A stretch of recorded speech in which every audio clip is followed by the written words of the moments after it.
Nostalgia is the Hypeman for stagnation and retrogression. What? Say that again? I don't mind if I do.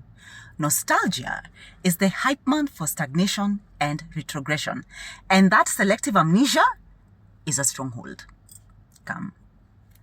I want to submit to you that many times we either stay stuck or keep going back to harmful and retrogressive cycles and patterns is because they're familiar.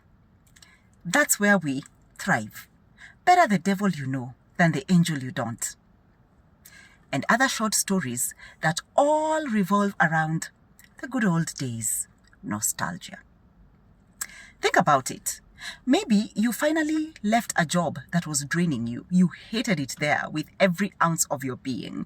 And it was toxic. That micromanaging boss, the chances of growth were little to zero. And you left that place and you were like, finally, I can do something that I love, something that I enjoy. And you actually started your own gig, whatever that was. And it was going really well. But here come the murky waters. And things took a turn, as they will in any business at any time. Here comes nostalgia. Oh, the good old days. At least you had a paycheck. At least you were assured of salary. At least there was job security. Now what are you going to do? What that selective memory is not telling you is the why. Why you left.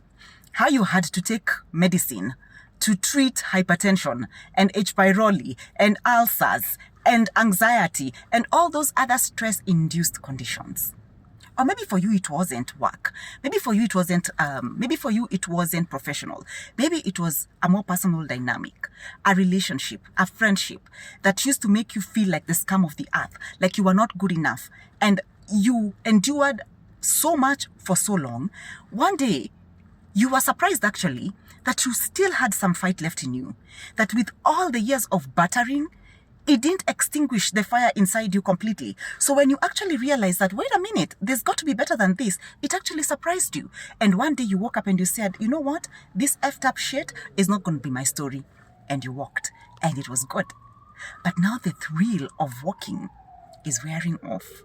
And here comes the loneliness. Here comes the quietness. Here comes the spending holidays without them. Here comes this. Here comes the other. And you're like, maybe I gave up too soon. Maybe I should have held on hope. Maybe no one is perfect, you know. Maybe I should have just tried a little harder. That selective memory is also editing out the why. How these people had you twisted in a knot.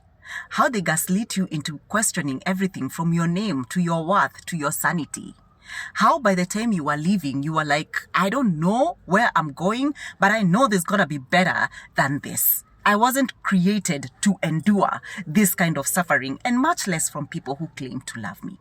But now nostalgia has got you fixed and fixated on the loneliness, on the I miss them.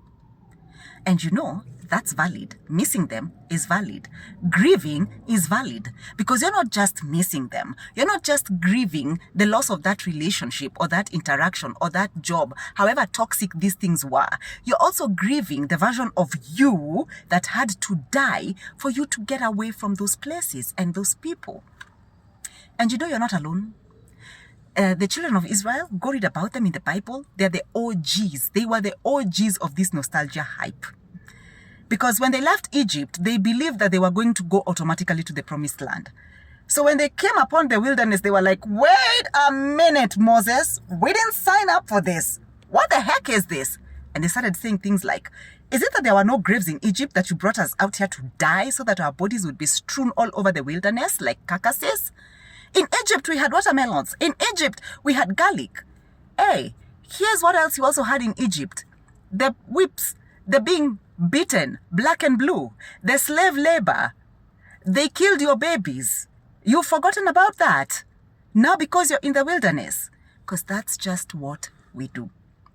So, the next time nostalgia wants to pull a fast one on you and show you how your better days are behind you and not ahead of you, because what nostalgia will do, nostalgia will always remind you of the what. So maybe if it was a relationship, it will remind you the what, the companionship, the good times, because that's true. There were good times, right? It will remind you of the salary if it was a job, the paycheck, the stability, the security. Whenever nostalgia tries to pull that stunt on you, I want you to do this. Remind yourself why the what was not enough. So when nostalgia reminds you because you're going through tough times in business, and it reminds you, oh, at least when you were working in that toxic job, you had a salary. Remind yourself why that salary was no longer enough. Remind yourself why that job security was no longer enough to keep you there. Remind yourself why status and companionship and not being alone were not enough to keep you in that dynamic. When the what comes, sit with it, acknowledge it, don't run away from it, but then tell yourself the whole story. In as much as you remember the what, also remember the why the what stopped being enough. Listen, just because the new chapter looks harder than you anticipated, don't attempt to rewrite history.